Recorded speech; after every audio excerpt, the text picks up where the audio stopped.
Hello everyone, welcome back to Paul's Hardware. This is Probing Paul, my monthly Q&A series. This is Probing Paul 101, so I guess we're getting back to basics a little bit, which is appropriate because I feel like the most common question asked in recent episodes is PC building still going to be a thing in the future? I'm going to try to split the gap between answering that realistically, but also maintaining a bit of hope for the future, so let's get into it. Excellent! Today's video is brought to you by the Paul's Hardware store on paulshardware.net, the only official source for Paul's Hardware merchandise, tantalizing t-shirts, brilliant beer sets, high-quality hoodies, and more, all featuring the classic thumbscrew for tasteful and refined viewers, or the 8-bit thumbscrew for tasteful and refined viewers who hate curves. New designs are added sporadically and at random, so head over to paulshardware.net and get some of that sweet, sweet merch right now. Or not right now, after you watch the video. Either way. We begin, of course, with a look down at recent episodes of Probing Paul. There's a playlist linked in the video's description if you want to check out any of the previous 100-ish times I have been probed. I also occasionally include mail time in this series, and if you'd like to send me anything, the P.O. box is listed in the video's description. Okay, so I'm replying to comments from the last episode of Probing Paul, so leave a comment in the comment section down below if you'd like to hear my response. And by the way, if you post a comment that's not technically a question, I do reserve the right to sort of make your comment into a question, which I've done several times today. Mr. Clark says, "My gaming PC is dead. I'm now using a MacBook and gaming via GeForce Now." And that is absolutely a solution for PC gaming right now. However, it is one that I would advise you to avoid if you can. I know not everyone is in the position to do that, but I thought the next question from Jananamar8503 was conveniently juxtaposed to sort of shed more light on this particular issue. The overall drive from what we see in IT where I work is to eliminate personal PCs. Most AI companies are pushing towards having nothing but a dumb terminal at home. People will then be forced into paid computing time or having no computer at all. And while that is a little bit of like the slippery slope argument that doesn't always hold up, it's absolutely the case right now that if you're looking to build or source parts for a new PC and you compare those prices to pre-built systems or even Mac computers right now, especially the MacBook Neo that just went up for sale and has had some reviews going out for it. The MacBook Neo is $600. According to Engadget, it puts every $600 Windows PC to shame. It only includes 8 gigs of RAM, but if you're using this as sort of an at-home terminal to access services like GeForce Now, and for that $600 you also get a functional laptop that you can take around with you or take on the go, which includes a monitor and a keyboard, and there's not a lot of like powerful hardware under the hood of this thing, but it is functional. Given that this also costs less than like a 64 gig RAM kit right now, or I would say a 32 gig RAM kit, but those are generally going for around 400-ish at the moment. But my point is, given market conditions, I wouldn't blame anyone for saying like, look, I was looking at building my own PC. It was going to cost me like $1,200, $1,500, close to $2,000 to put together what I wanted. I'm going to go with this for $600 bucks. I'm going to sign up for GeForce Now, and I'm going to stream my games from the cloud and play video games that way. The pros for that solution are pretty strong, especially if you're mostly focused on how much money you have to spend on PC gaming.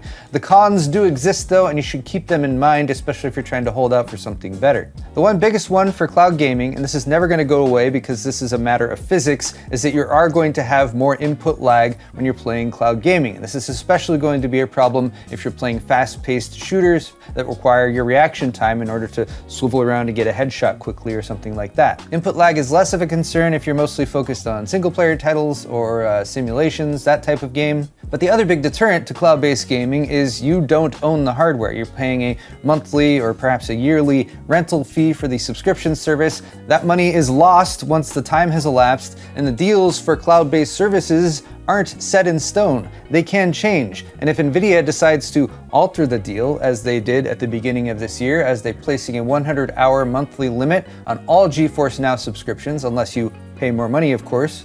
And I don't know about you guys, but for me, in the past, 5, 10, 15 plus years, when you look at subscription-based services and what you get, they tend to erode and get worse over time. Once they've put out those like grabber deals to get people signed up for the service, get people reliant on them, then they start to sort of chip away at the benefits and the nice things about the service, basically to try people to get to pay more money. So that is why I would encourage you to avoid subscription-based gaming service, cloud-based gaming services, such as GeForce Now. now, hold out as long as you can, and remember, you don't need like a premium cutting-edge gaming PC in order to play PC games. There is a huge catalog of PC games available. A lot of it can run on much older hardware, so scraping together a system that's maybe 3, 4, or 5+ years old, checking out the used market is a great way to go, and then you can take advantage of stuff like Steam sales. Spring sale coming up, that should start on March 19th, I believe, or like the first day of spring. You can often find older titles that will run on a potato that are still very good for like less than $5 during Steam sales.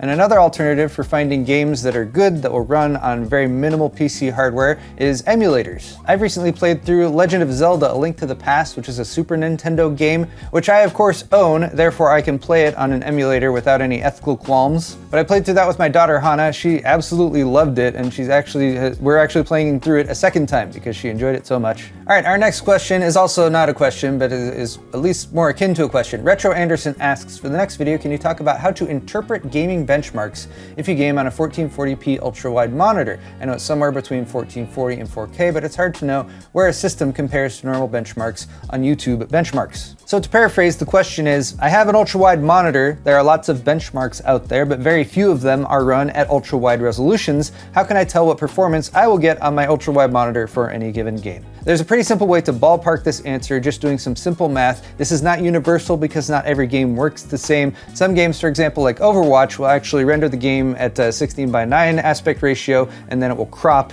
to actually give you an ultra-wide aspect ratio if you're playing on an ultra-wide monitor. So with that in mind, here's a list of resolutions and their pixel count. I apologize for using Google's AI overview, but it was one of the only solutions I found that listed the pixel count next to the resolution. And if you want to know the pixel count for any given resolution, just treat the resolution like a math problem, like 2560 times 1440 gives you the pixel count of 3,686,400 pixels. So we're using that math to sort of ignore the aspect ratio and just focus on the pixel count so we can get a comparison between different aspect ratios. And we'll use full HD or 1920 by 1080, which has a pixel count of about 2 million as our basis for comparison. So if you look up the game in question, you find a benchmark, and at 1920 by 1080, that game is getting 100 FPS. We're using that to simplify things. All else being equal, what frame rate should we expect to see at these other resolutions that have higher pixel counts? Jumping from 1920 by 1080 to 4K, 3840 by 2160, which doubles the horizontal and vertical pixel counts, basically giving us 4 times the amount of pixels at 8,294,400 versus 2,073,000. That should, in theory, quarter the frame rate down to 25 FPS. And we can apply that math going down the line. So 2 million pixels divided by 3.686 million pixels is 0.56239, yada, yada, yada. Multiply that by your 100 FPS. I can do this in my head, fortunately, and that will give us roughly 56.2 FPS. And again, this is ballpark. We're just getting a general idea of what the comparative performance would be. So moving down here to the widescreen aspect ratios, 2.764 million pixels divided by 2073 gives 0.75, so that'll be about 75 FPS. For WQHD, we're at about 0.418, so we'll call it 41.8. And then finally for DQHD down here, which is 5120 by 1440, we're at 0.281, so we'll call that 28.1 FPS. This is of course very simplified by the fact that I'm starting with a 100 FPS benchmark number for our 1080 resolution. But with some basic calculator work, you can take existing benchmarks that are out there on the internet, sort of run them through this, and then get a better idea of the performance you might expect with your widescrreen monitor. Next question from the Big Opu 2007, and thank you for subscribing, by the way. Also thanks to Jananamar8503 for subscribing. But which air cooler that's closest in performance to a liquid cooler would you recommend someone that could be paired with the 9800X3D? This is a very good question, and also a very sensible one, because I feel like there's lots of people out there who are like, I want the 9800X3D because it's the best CPU for gaming. Obviously, I've got to slap a $100 to $200 liquid cooler onto it, right? If I want to get performance out of it, right? And the answer there is not really, because the 9800X3D is still an 8-core processor, and you should always look at the TDP, or the thermal design power of the processor that you're trying to cool, to get a better idea of the coolers that are appropriate to put onto that processor. I'm by no means a liquid cooling or AIO hater. I just feel like you should apply it in the more appropriate scenarios, and you should be aware that when you're installing an all-in-one liquid cooler into your system, you're installing an additional point of failure, and that is the liquid cooler's pump. When an AIO pump fails, it can cause the CPU to overheat and the system to force restart during startup, and that can bork your operating system and lead to a lot of unnecessary problems, and I say this because it's happened to me at least 2 or 3 times now. That said, liquid coolers are the best in terms of actually dissipating heat from a CPU. Just compare a 9800X3D that has a 120 watt TDP to like a 16-core 9950X3D that has a 170 watt TDP. That's going to be outputting more heat under load, so you're going to be getting better use out of an AIO in that circumstance. Getting back to answering your question though, I'm just looking at PC Part Picker's CPU cooler listings, and they sort these by popularity, which is why Thermalright has several right at the top in terms of air coolers, because a $30 to $40-ish air cooler is going to be the best solution in terms of bang for the buck. It's going to get the job done keeping your CPU cool. You're not going to have to spend $80 or $100 plus. You're not going to be introducing the extra point of failures that an AIO does. So the Peerless Assassin 120 is a great choice for around $35. The Phantom Spirit is actually a little bit better in terms of performance. It's also $2 or $3 more expensive. And these of course come in a wide variety of like black and whites with RGB, without RGB. The next step up from there in terms of performance, I would say would be to go with a Noctua solution. They make the best air coolers in terms of raw performance. However, they are also priced pretty steeply. The Noctua NHD15 Chromax Black, for example, is $140. There's lots of liquid coolers that you can purchase for less than that, like Arctic's Liquid Freezer 3 Pro 360, which is $90. You could possibly get a little bit more performance out of these other options. They're a little bit larger and also a little bit more expensive. The other thing I was going to recommend as sort of an in-between is that Thermosiphon, and Ice Giant, I believe, is the only one who's like currently producing these, but they're really hard to find right now, and it looks like they're only up for pre-order. So I'm not sure what's going on with Ice Giant right now, but go with one of those air coolers I recommended and you should be just fine. All right, just a couple more things to round things out. West New York, West Nile effects? West Nile effects. Funny question, how much stuff do you end up throwing out that randoms just send you? And to be perfectly honest here, and Joe can probably verify this, I'm a little bit of a pack rat, and that's not really like by intent. It's really just, it comes down to how much time I set aside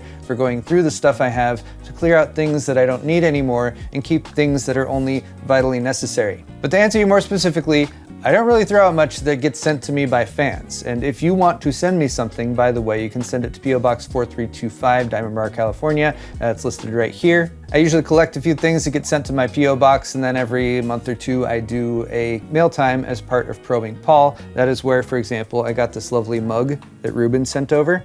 Golden balloon animal dog. There are lots of lovely, excellent things that have been sent to me over the years. They usually end up on display somewhere here around my set area. I also get stuff sent to me by vendors from time to time, but I will say when it comes to stuff sent to me by fans, that stuff I usually keep everything. The vendor gifts, it depends. I usually try to find a home for it somewhere or another. But I do want to say thank you very much for the question, and it was a great reminder to let everyone know that I got a P.O. box. Send me stuff if you want. Thanks again, Ruben. All right, my last question / comment comes from Gamester, and I included this one because I feel like, I'm trying to keep that balance. Like, things are not great right now in the world of PC hardware, but I'm also trying not to fall into the depths of despair where I'm like, it's over, and like PC gaming's dead and everything. But Gamester says, Paul, you've heard it uncountable times. Your Newegg vids are the reason I built my first PC. And I love that. I love to hear that. That's one of my favorite things to hear is actually people that say, I built a PC, I used your videos, they taught me how. That provides me with the greatest validation for the work that I do. So that is much appreciated.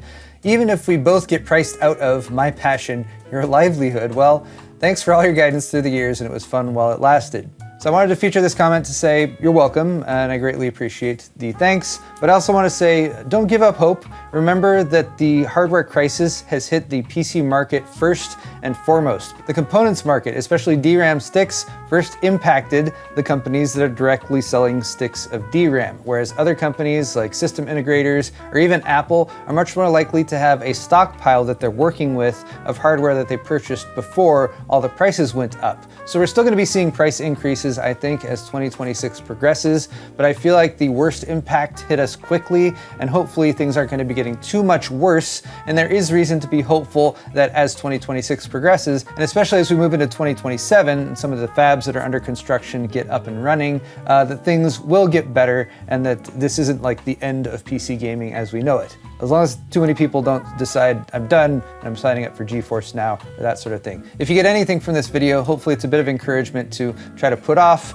signing up for something like GeForce Now or cloud gaming services as long as possible, and try to get scrappy when it comes to getting a system functional that you can use for now that'll get you through this until things get better. But that is all the time I have for this episode of Probing Paul. I want to say a big thank you to everyone who posted comments that I answered down in the comment section below. If you have another comment or a question for me, leave it down there. You can also check out my store at paulshardware.net, where we have shirts and mugs and pint glasses. Get yourself some awesome merch to help support the channel. Hit the thumbs up button on the way out if you enjoyed this video. We'll see you all in the next one.